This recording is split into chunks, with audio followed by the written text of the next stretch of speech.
سامعین کرام، آپ سن رہی ہیں ایک دلچسپ اردو کہانی جس کا نام ہے تاریخ کائنات کے مسافر۔ یہ اس سلسلے کی قسط نمبر 28 ہے۔ مجھے امید ہے آپ کو میری یہ کاوش پسند آ رہی ہوگی۔ آپ نے اگر ابھی تک میرا چینل کہانی گھر سبسکرائب نہیں کیا تو ابھی میرے چینل کو سبسکرائب کر کے بیل نوٹیفیکیشن آن کر لیجئے تاکہ آنے والی ہر نئی کہانی کی اطلاع بر وقت آپ تک پہنچ سکے۔ ابتدا میں تو وہ دونوں بہت تیز رفتاری سے سفر کر رہے تھے۔ ان کے ذہن میں یہ خیال تھا کہ ممکن ہے سناریا کے باشندے جذباتی ہو کر ان کی تلاش میں نکل کھڑے ہوں۔ خاص طور پر سے سید اور لازا کو بڑی مایوسی ہوئی ہوگی جب انہوں نے انہیں نہیں پایا ہوگا، اور یقینی طور پر ایسا ہی ہوا تھا۔ بستی سناریا کے باشندے تو شیران کو دیوتاؤں کا درجہ دے رہے تھے۔ ان کے درمیان جب بھی نشست ہوتی تو وہ یہی کہتے کہ بھلا عقل میں آنے والی بات ہے۔ دیوتاؤں کا طریقہ کار ایسا ہی ہوتا ہے، کسی کو بھیجتے ہیں اور وہ اپنا کام کر کے روپوش ہو جاتا ہے۔ بہرحال سناریا کے باشندوں نے دور دور تک ان لوگوں کو تلاش کیا تھا لیکن نہیں پا سکے تھے۔ ادھر شیران اور فلک شیر اپنا یہ سفر جاری رکھے ہوئے تھے۔ اتفاق سے موسم بھی بہت اچھا تھا۔ آج بھی ایک ایسی ہی سرمئی شام تھی۔ وہ ایسی جگہ رکے تھے جہاں دور دور تک سبزے کا نام و نشان تک نہیں تھا۔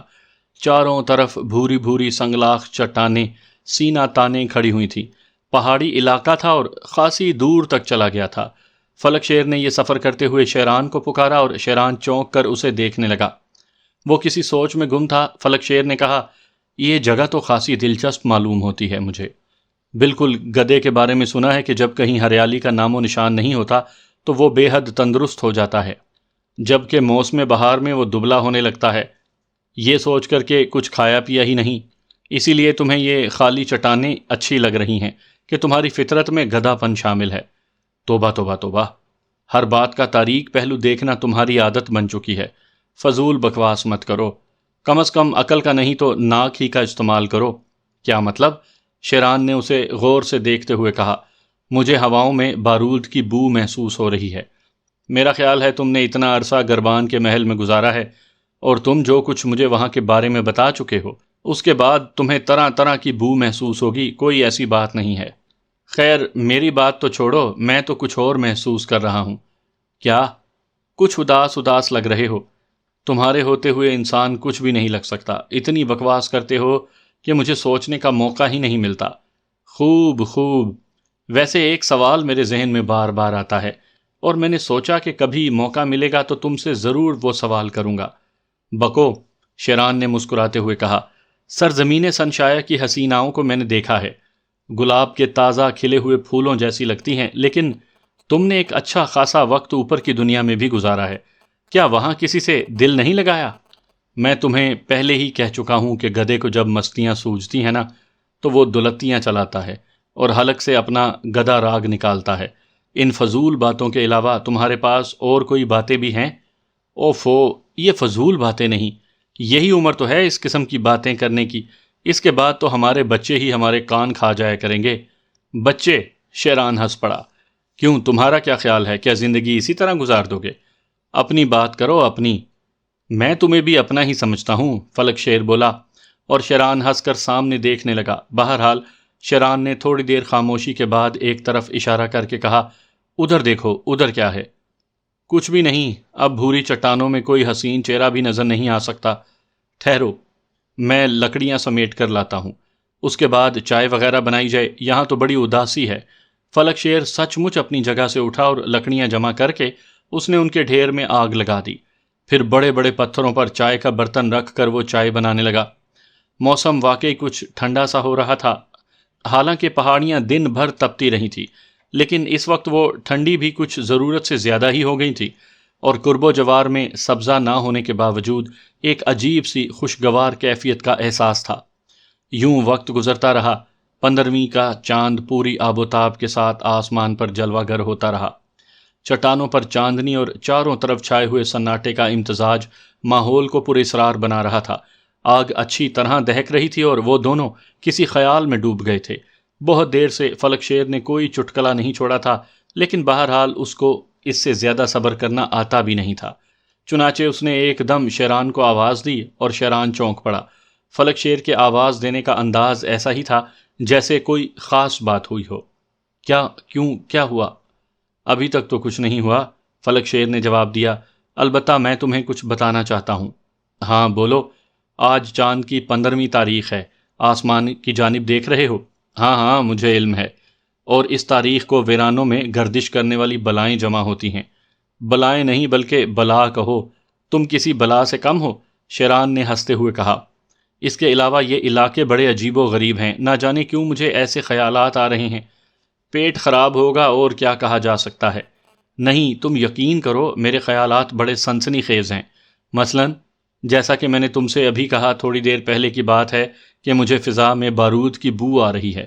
یہ ایک اشارہ تھا اس بات کی طرف کہ کچھ ہونے والا ہے، یعنی کہ سناریہ سے نکلنے کے بعد ہم نے اچھا خاصا وقت گزار لیا اور اب ہم کسی نہ کسی ہنگامے میں ملوث ہونے والے ہیں۔ ظاہر ہے ہم ان چٹانوں میں سر پھوڑنے تو نہیں آئے، ہنگامہ تو ہونا چاہیے، شیران نے کہا، اور اسی وقت ہنگامہ شروع ہو گیا۔ ہواؤں کے دوش پر اچانک ہی گولیوں کی آواز سنائی دی اور رات کے سناٹے کو چیرتی ہوئی چاروں طرف چٹانوں میں پھیل گئی تھی۔ شیران کا منہ حیرت سے کھل گیا۔ ایک لمحے کے لیے تو فلک شیر بھی حیران ہوا تھا، لیکن پھر اس کے ہونٹوں پر ایک مسکراہٹ پھیل گئی۔ اس نے سنسنی خیز لہجے میں کہا، اور بارہا میں نے یہ بات دل میں سوچی ہے کہ مستقبل میں مجھے ایک بڑے درویش کا درجہ حاصل ہونے والا ہے۔ اچھا فضول باتوں سے گریز کرو، ایسا کرو یہ آگ بجھا دو، شیران نے کہا، اور فلک شیر اپنی جگہ سے اٹھ گیا۔ پھر اس نے واقعی جلدی سے آگ بجھا دی، اور اس کے ساتھ ہی ان دونوں نے اپنی بندوقیں سنبھال لی تھیں۔ کون ہو سکتا ہے؟ ممکن ہے ڈاکو وغیرہ، کیا کہا جا سکتا ہے؟ چلیں؟ کہاں؟ ڈاکوؤں کی تلاش میں؟ نہیں، ڈاکو خود ہمیں تلاش کرتے ہوئے یہاں تک آ جائیں گے، شیران نے جواب دیا۔ ایک بار پھر گولیاں چلیں اور شیران آواز کی سمت کا تعین کرنے لگا۔ پھر اس نے اپنی رائفل کی نال گھماتے ہوئے کہا، اس طرف، وہ لوگ اس طرف ہیں۔ کیا خیال ہے، واقعی رکیں یا آگے چلیں؟ فلک شیر نے سوال کیا۔ شیران کچھ نہ بولا اور چند لمحات کے بعد اس نے کہا، بالکل، تعداد خاصی ہے، تو پھر کیا کر رہے ہو؟ آؤ چلیں۔ بے وقوف آدمی، ہمارے چلنے کا کوئی جواز بھی تو ہو۔ تم کیا میری ہمت کو آزمانا چاہتے ہو؟ ارے نہیں نہیں، تمہاری ہمت کے بارے میں تو میں نے باقاعدہ ایک نظم کہی ہے۔ میرا مطلب ہے ان دنوں جب میں گربان کے محل میں تھا۔ شیران نے کوئی جواب نہیں دیا۔ گولیوں کی آوازیں تھوڑے تھوڑے وقفوں سے اب بھی آ رہی تھیں۔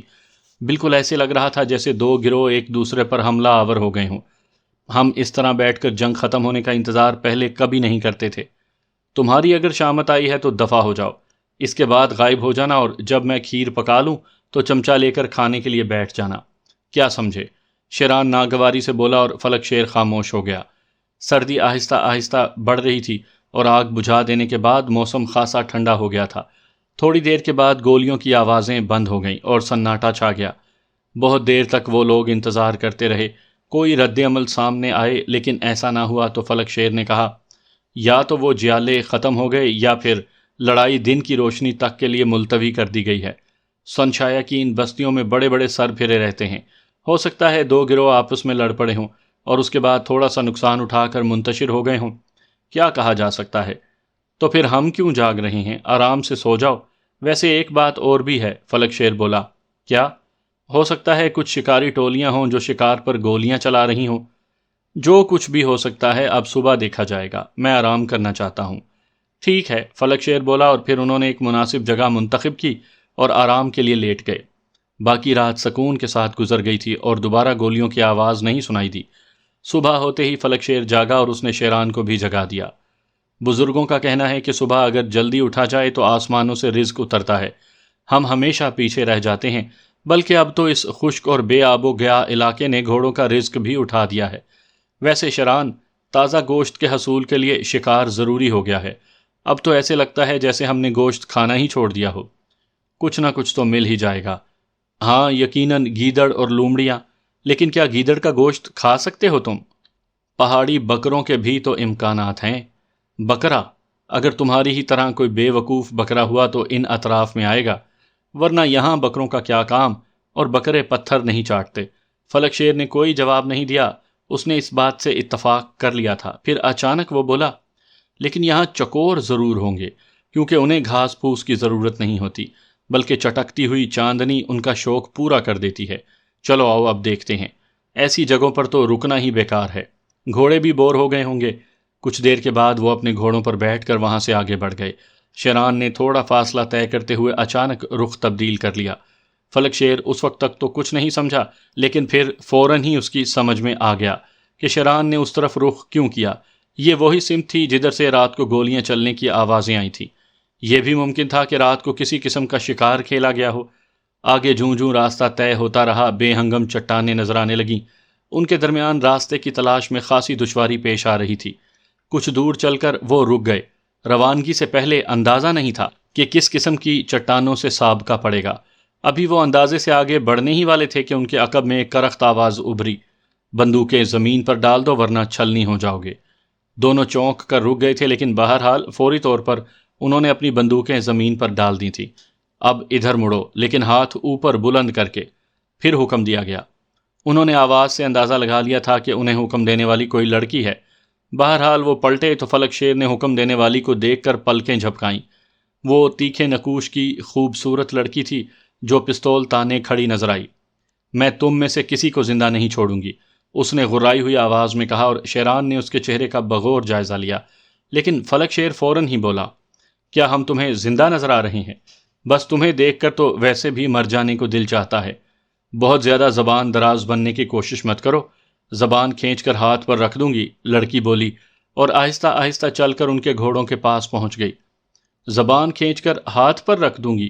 سوال یہ پیدا ہوتا ہے کہ جب تم زبان کھینچ رہی ہوگی تو میرا ہاتھ آگے کیوں ہوگا؟ اس وقت تو میں تکلیف سے پورا ٹیڑھا ہو رہا ہوں گا نا۔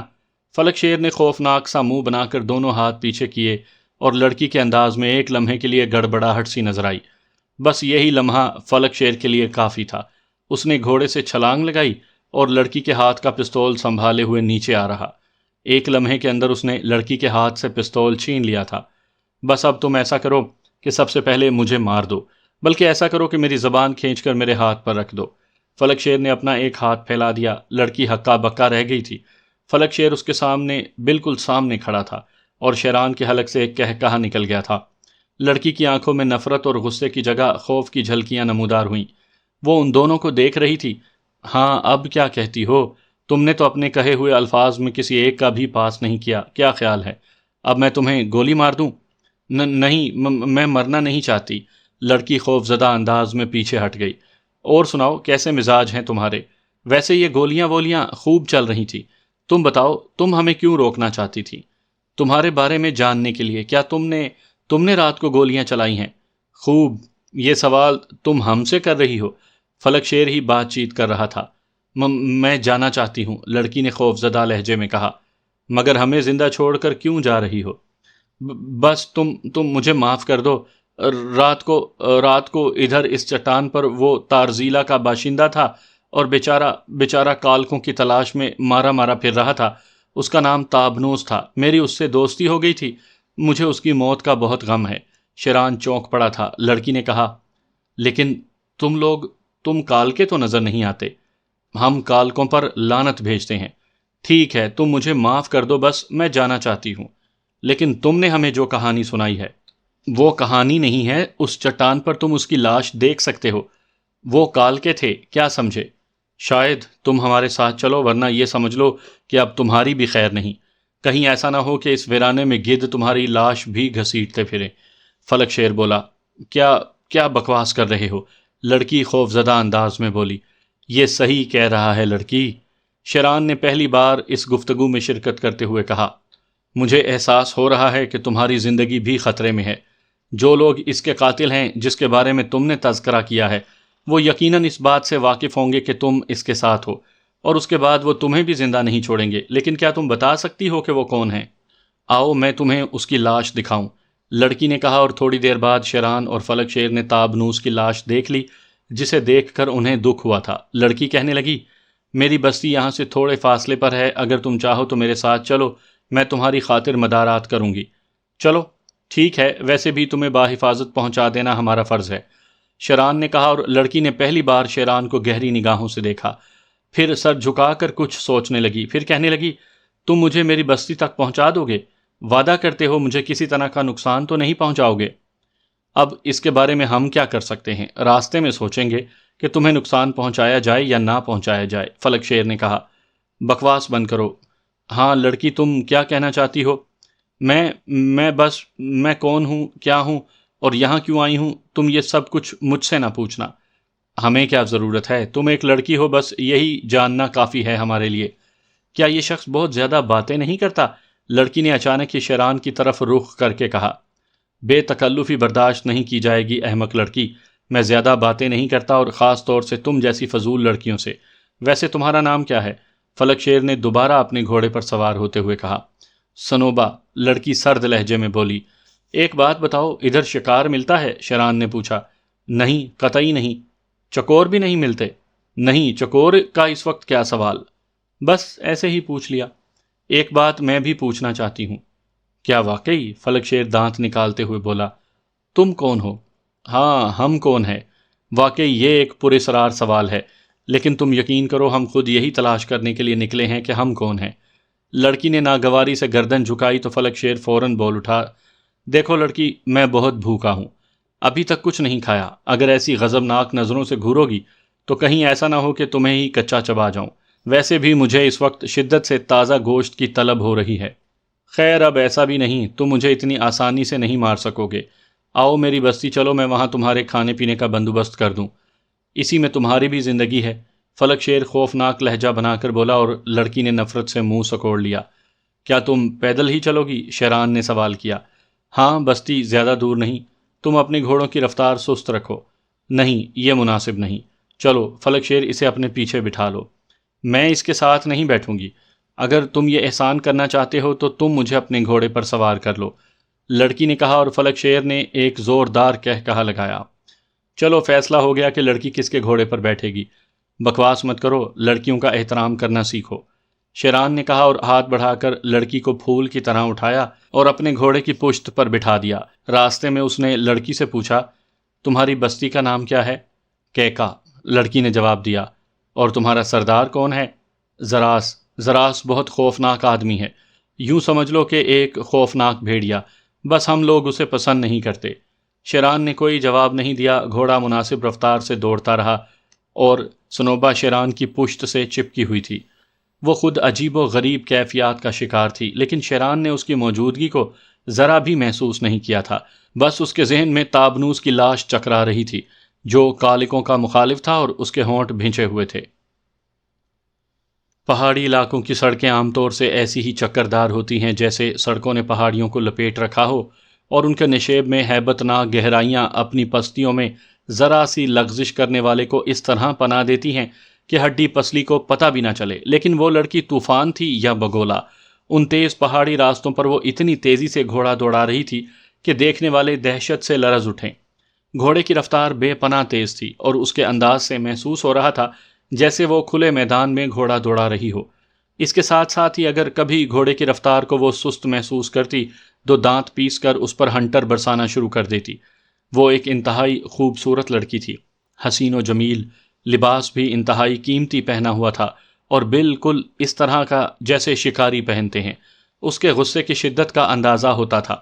اس کا نچلا ہونٹ دانتوں میں دبا ہوا تھا، جس سے یہ احساس ہوتا تھا کہ وہ اپنے آپ کو قابو میں رکھنے کی بھرپور کوشش میں ہے۔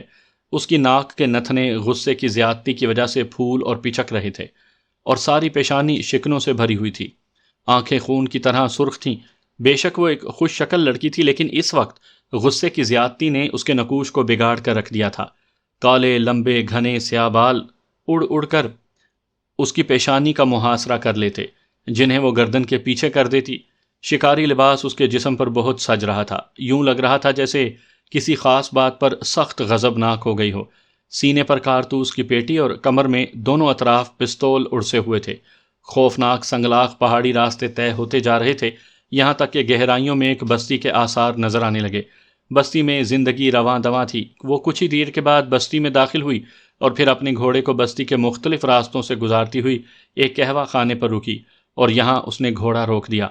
اس کے بعد وہ گھوڑے سے نیچے اتر آئی، کچھ لمحے خاموش کھڑی قہوہ خانے کے صدر دروازے کو گھورتی رہی جیسے اس کا بھاگا ہوا شکار اسی قہوہ خانے میں چھپا ہو۔ اس کے بعد وہ آندھی اور طوفان کی طرح قہوہ خانے میں داخل ہوئی۔ قہوہ خانے کا فرش لکڑی کا بنا ہوا تھا۔ اس کے شکاری بوٹوں کی دھمک سے وہاں موجود لوگ اسے چونک چونک کر دیکھنے لگے۔ اسے دیکھتے ہی ایک طرف بنے ہوئے کاؤنٹر کے پیچھے سے ایک ادھیڑ عمر آدمی نکلا اور تیزی سے آگے بڑھ کر اس کے سامنے پہنچ گیا۔ تم تم یہاں کیسے آئیں؟ تمہیں آسمان والے کا واسطہ یہاں سے چلی جاؤ، اس وقت تمہاری یہاں موجودگی بہت خوفناک ہو سکتی ہے، چلی جاؤ، تمہیں آسمان والے کا واسطہ چلی جاؤ۔ بکواس بند کرو، مجھے بتاؤ کہ وہ تابنوس کو کہاں لے گئے ہیں؟ اس نے پتھریلی آواز میں سوال کیا۔ تمہارے لیے بھی خطرہ ہے، چلی جاؤ، یہاں سے چلی جاؤ، بوڑھے شخص نے چاروں طرف دیکھتے ہوئے سرگوشی کے انداز میں کہا، اور پھر اس کی نظریں ایک جانب اٹھ گئیں۔ لڑکی بھی ادھر ہی دیکھ رہی تھی۔ اس نے غرائی ہوئی آواز میں کہا، اس کاؤنٹر کے پیچھے کون ہے؟ ساتھ ہی اس کا ہاتھ پستول کے دستے کی طرف رینگ گیا۔ میں کہتا ہوں چلی جاؤ یہاں سے، ورنہ اچھا نہیں ہوگا، بوڑھا آواز دبا کر لیکن سخت لہجے میں بولا۔ میں نے تم سے پوچھا ہے کہ پیچھے کون ہے؟ لڑکی کے لہجے میں بلا کی غراہٹ تھی۔ مرو، بھاڑ میں جاؤ، میرا کیا ہے، وہی دونوں ہیں، بوڑھا مردہ لہجے میں بولا۔ اس تختے کے پیچھے؟ نہیں، اس کے پیچھے جو کمرہ ہے اس میں۔ کن دونوں کی بات کرتے ہو تم؟ سومان اور ہارا۔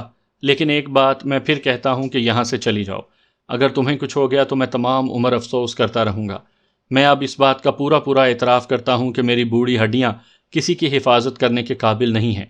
میں زاراس کو کیا جواب دوں گا؟ چلی جاؤ سومایا، یہاں سے چلی جاؤ۔ میں ضرور چلی جاؤں گی، لیکن یہ جاننے کے بعد کہ وہ میرے بھائی کو کہاں لے گئے ہیں۔ یہ بات تم مانتے ہو کہ میرا بھائی آسانی سے ان کے قبضے میں نہیں آ سکتا، اسے دھوکے سے یہاں سے لے جایا گیا ہے۔ آسمان والے کی قسم میں نہیں جانتا، وہی دونوں جانتے ہوں گے، کیونکہ وہ ان کے ساتھ تھے۔ ہو سکتا ہے وہ تمہارے انتظار میں یہاں رکے ہوں اور تمہیں بھی اغوا کرنا چاہتے ہو، کیونکہ وہ جانتے ہیں کہ تم ان کے لیے خطرہ ثابت ہو سکتی ہو۔ اس لیے میں چاہتا ہوں کہ تم فوراً یہاں سے چلی جاؤ۔ بوڑھے نے خوفزدہ نظروں سے ایک بار پھر اس کے کمرے کی طرف دیکھتے ہوئے کہا، مگر وہ یہ تو جانتے ہوں گے کہ تابنوس کو کہاں لے جایا گیا ہے؟ لڑکی نے سوال کیا۔ جب وہ اس کے ساتھ تھے تو ضرور جانتے ہوں گے، یہ جاننے کے باوجود کہ وہ دونوں میرے بھائی کو اغوا کرنے والوں میں شامل ہیں۔ تم مجھے چلے جانے کا مشورہ دیتے ہو، تم نے ان سے خود ہی کیوں نہیں معلوم کیا کہ وہ تابنوس کو کہاں لے گئے؟ سمجھنے کی کوشش کرو، مصلحت کا تقاضا یہ ہے کہ انہیں یہ معلوم نہ ہو کہ میں تمہارا ہمدرد اور زاراس کا دوست ہوں۔ بوڑھے نے پست لہجے میں کہا، تو پھر تم میرا راستہ نہ روکو، میں انہی دونوں سے معلوم کر لوں گی۔ تم سمجھتی کیوں نہیں؟ بوڑھے نے پریشان ہو کر کہا۔ جتنی دیر تک وہ دونوں گفتگو کرتے رہے تھے، اتنی دیر میں قہوہ خانہ خالی ہو چکا تھا۔ لوگ خوفزدہ انداز میں اٹھ کر دروازے سے نکلتے رہے۔ لڑکی نے آہستہ سے کہا، ٹھیک ہے، میں جا رہی ہوں۔ اس کے ساتھ ہی وہ چور نگاہوں سے اس عقبی کمرے کے دروازے کا بغور جائزہ بھی لیتی رہی تھی۔ ابھی اس نے باہر جانے کے لیے قدم اٹھایا بھی نہیں تھا کہ کمرے کا دروازہ کھلا اور ایک آدمی نے کھوپڑی نکال کر احتیاط سے دائیں بائیں دیکھا، پھر تیزی سے باہر آیا۔ اس کمرے سے باہر آنے والے نے شاید لڑکی اور قہوہ خانے کے مالک کو نہیں دیکھا تھا۔ وہ شخص ابھی دروازے کی جانب بڑھ ہی رہا تھا کہ دفعتاً لڑکی کی غراہٹ ابھری۔ ٹھہرو چوہے، کہاں بھاگتے ہو؟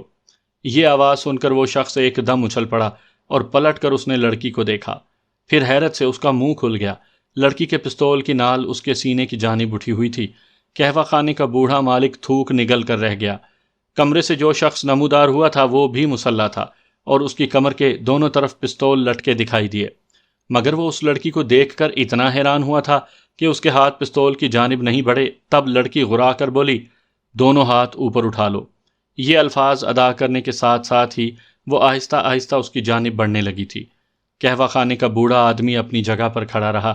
اس کے چہرے پر نہایت تشویش کے آثار تھے، لیکن اس کے انداز سے معلوم ہوتا تھا کہ وہ ان دونوں کے درمیان مداخلت کی ہمت نہیں کر سکتا، یا پھر ہو سکتا ہے کہ کوئی مصلحت اسے ایسا کرنے سے روک رہی ہو۔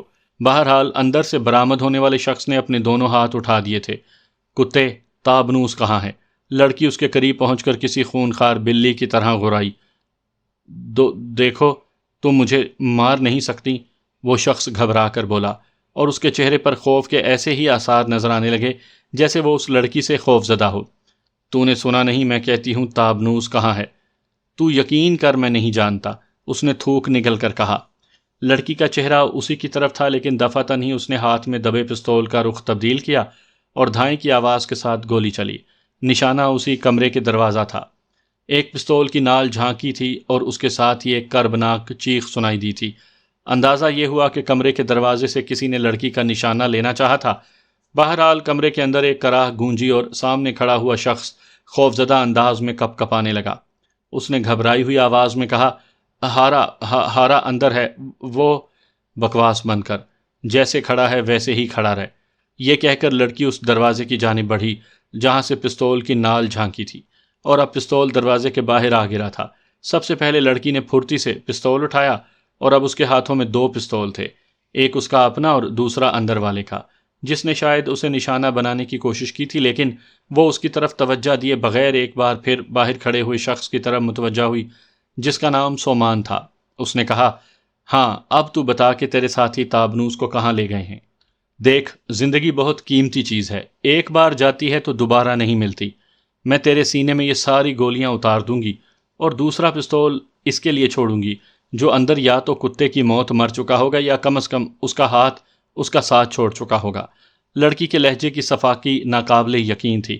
میں نہیں جانتا، قسم لے لو میں نہیں جانتا، سومان نے ہکلاتے ہوئے کہا۔ تم دونوں یہاں کس لیے رکے ہوئے ہو؟ میں سومان کا منہ کھلا اور بند ہو گیا، پھر اس نے آہستہ سے کہا، بس قہوہ پینے اور آرام کرنے۔ ادھر قہوہ خانے کا بوڑھا مالک اب کسی قدر پرسکون نظر آنے لگا تھا۔ لڑکی بولی، تو پھر ٹھیک ہے، تم قہوہ پی چکے ہو، آرام بھی کر چکے ہو، چنانچہ اب مستقل آرام کے لیے تیار ہو جاؤ۔ کتے کے بچوں، میں تابنوس کے ایک ایک دشمن کا صفایا کر دوں گی، تم دونوں کے لیے تو میں ہی کافی ہوں۔ اسے بھی باہر نکالو تاکہ تم دونوں کا قصہ ایک ہی وقت میں پاک ہو جائے۔ سومان نے نچلا ہونٹ دانتوں میں دبایا اور ادھر ادھر دیکھنے لگا۔ لڑکی پھر بولی، چلو دیوار کی طرف رخ کر کے کھڑے ہو جاؤ۔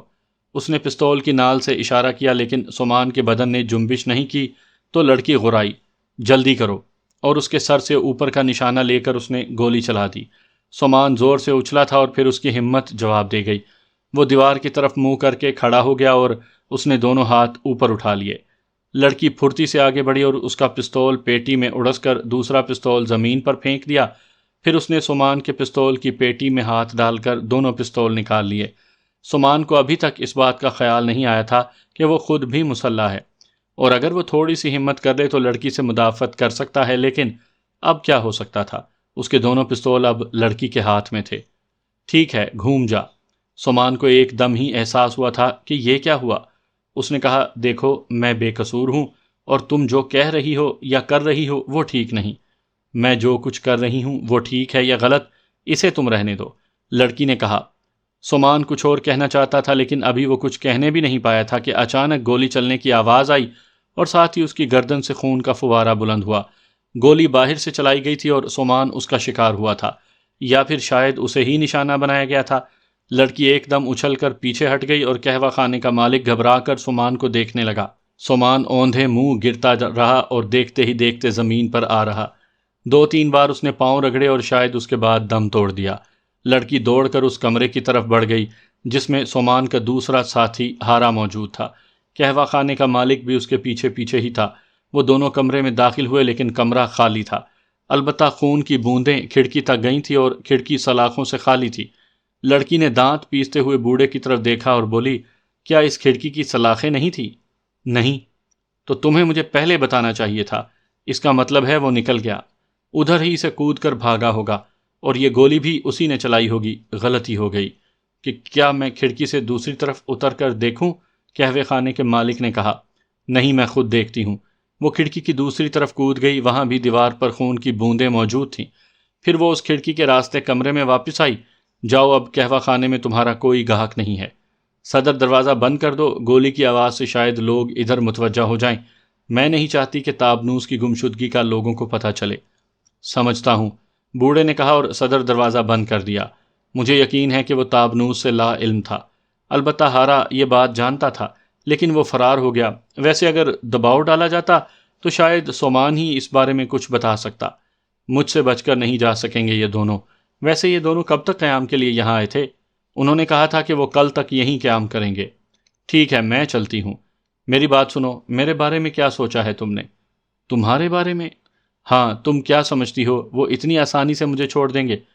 تو میں تمہیں کرسی سے باندھے دیتی ہوں، میرے جسم پر ایک آدھ زخم کا نشان بھی لگا دو تاکہ انہیں یہ احساس ہو کہ میں بالکل ہی بے بس کر دیا گیا تھا۔ ٹھیک ہے، میں ایسا کر دیتی ہوں۔ رسی کہیں مل سکے گی؟ وہ سامنے کاؤنٹر کے نیچے پڑی ہے۔ بوڑھے نے اشارہ کیا۔ لڑکی اسے کرسی سے باندھنے لگی تو بوڑھا بولا، مگر اب تم کیا کرو گی؟ تابنوس کے بارے میں تو کچھ پتہ نہیں چل سکا کہ وہ کہاں ہے۔ اگر انہوں نے تابنوس کو کوئی نقصان پہنچایا تو آسمان والے کی قسم میں ان پر زندگی تنگ کر دوں گی۔ ہوشیار رہنا بیٹی، بوڑھے نے کہا۔ بے فکر رہو بابا، لڑکی نے جواب دیا اور اس کے بعد قہوہ خانے کے دروازے کی جانب بڑھ گئی، لیکن وہ گھوم کر پچھلی سمت آئی اور اس کھڑکی کے قریب پہنچ گئی تھی جہاں سے زخمی ہارا فرار ہوا تھا۔ اس نے زمین پر خون کی بوندیں تلاش کرنا شروع کر دیں۔ پتھریلی زمین پر خون کی بوندیں ڈھونڈ لینا زیادہ مشکل نہیں تھا۔ وہ دور تک جاتی ہوئی نظر آئیں۔ سومایا ان بوندوں کے نشان پر آگے بڑھنے لگی، پھر اچانک ہی وہ بوندیں غائب ہو گئیں۔ سومایا کی سمجھ میں نہیں آ رہا تھا کہ یہاں سے وہ کہاں غائب ہو سکتا ہے۔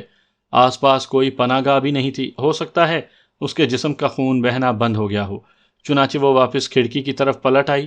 اسی لمحے اسے قہوہ خانے کے عقب میں ایک چاپ سی سنائی دی اور لڑکی نے پھرتی سے پستول نکال لیا۔ پھر اس کی نگاہ ادھیڑ عمر کے اس شخص پر پڑی جس کا چہرہ ایک نگاہ میں اسے شناسا سا لگا تھا، مگر اسے کب اور کہاں دیکھا تھا اسے یاد نہیں تھا۔ اس شخص کی بھرائی ہوئی آواز ابھری، لڑکی تم نے جو کچھ کیا ہے غلط کیا ہے۔ خوب، اور تم نصیحت کرنے والے کیا اچانک یہ آسمان سے اترے ہو؟ لڑکی نے ترکی با ترکی کہا۔ تم جانتی ہو اس کا انجام کیا ہوگا؟ شاید میں نہیں جانتی، لیکن تم مجھے بتا دو۔ پوری بستی عطاب کا شکار ہوگی۔ تو تمہارا کیا خیال ہے؟ میرا بھائی تابنوس کیا کوئی معمولی شخصیت ہے؟ کیا میں اپنے بھائی کو ان انجانے دشمنوں کے رحم و کرم پر چھوڑ دوں؟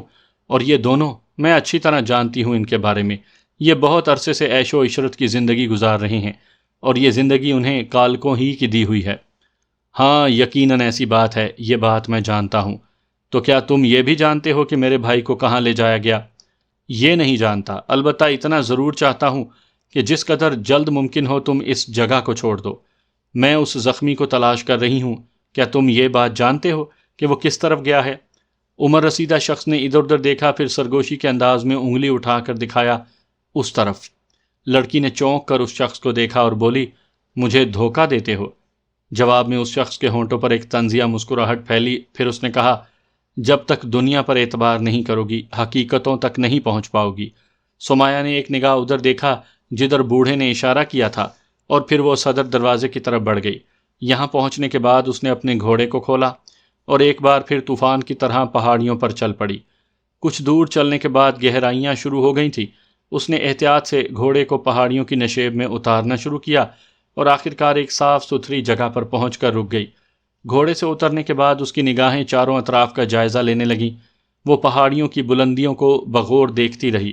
پھر اس نے اپنے گھوڑے کی لگامیں ایک پتھر کے نیچے دبائیں اور اپنا گھوڑا وہیں چھوڑ کر چڑھائی کی طرف بڑھنے لگی۔ چٹانی اونچائی کی انتہا تک پہنچ کر وہ سینے کے بل لیٹ گئی اور پھر کوہنیوں پر زور ڈالتی ہوئی آہستہ آہستہ آگے بڑھنے لگی۔ اس کا رخ چٹان کے دوسرے سرے کی جانب تھا۔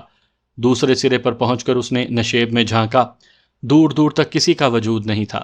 کافی دیر تک وہ چٹان کے سرے پر بے حس و حرکت پڑی رہی۔ پھر اس وقت اس نے چٹان کی دوسری طرف اترنے کا ارادہ کیا ہی تھا کہ اسے آہٹ محسوس ہوئی اور وہ چوکنا ہو گئی۔ پھر اس نے نیچے کی جانب دیکھا۔ چٹان کی ایک دراڑ سے ایک آدمی نمودار ہوا تھا اور پھر وہیں پتھر سے ٹیک لگا کر بیٹھ گیا تھا۔ سومایا کے لیے یہ فیصلہ کن لمحہ تھا۔ وہ اس شخص کو پہچاننے کی کوشش میں تھی، لیکن انداز بتا رہا تھا کہ وہ ہارا نہیں ہے بلکہ کوئی نئی ہی شخصیت ہے۔ یہ اسے ایک لمحے کے لیے احساس ہوا تھا، لیکن رات کی تاریکی میں وہ صحیح فیصلہ نہیں کر سکتی تھی۔ البتہ وہ بہت احتیاط سے آگے بڑھ رہی تھی۔ یہ اس کی غیر معمولی صلاحیتیں تھیں جو اس نے اس نوجوان کو اپنی موجودگی کا احساس نہیں ہونے دیا، اور اس کے قریب پہنچ کر اس کی گردن کی پشت پر پستول کی نال رکھ دی اور اس کے بعد غرائی ہوئی آواز میں بولی، اگر اپنی جگہ سے جنبش نہ کی تو زندہ رہنے کے امکانات ہو سکتے ہیں۔ وہ شخص اس غیر متوقع افتاد پر اچھل پڑا اور پھر گردن گھما کر اس نے ادھر دیکھا۔ پستول کی نال نے اسے احساس دلایا تھا کہ زندگی موت کے بالکل قریب ہے، لیکن یہاں سومایا کو ذرا سی غلط فہمی ہوئی تھی۔ یہ زخمی ہارا ہی تھا۔ وہ ہارا کو قہر آلود نگاہوں سے گھورنے لگی تو ہارا بولا، تمہاری غلط فہمیاں ہماری زندگی برباد کر کے چھوڑیں گی۔ آخر تم میرے پیچھے کیوں پڑ گئی ہو؟ تمہیں یہ بتانا ہوگا کہ تابنوس کہاں ہے، اور کیا تمہارا یہ عمل ہونے والے سردار کے لیے مناسب تھا؟ تم نے غداری کیوں کی ہے؟ تم نے زاراس کے بیٹے کو اغوا کرنے کی کوشش کی ہے۔ یقین کرو ہم کچھ نہیں جانتے، بس ہمیں کچھ لوگوں نے اپنا حکم ماننے پر مجبور کر دیا ہے۔ لیکن ایک بات تمہیں اور بتاؤں، تابنوس ان میں سے کسی کے قبضے میں نہیں آیا۔ میرے ذہن میں جو بات ہے وہ صرف اتنی سی ہے کہ تابنوس ان لوگوں کو پہاڑیوں میں چکر دیتا پھر رہا ہے۔ البتہ یہ بات شاید تمہارے علم میں بھی ہے کہ زاراس تارزیلا کے لیے مصیبت بننے والا ہے۔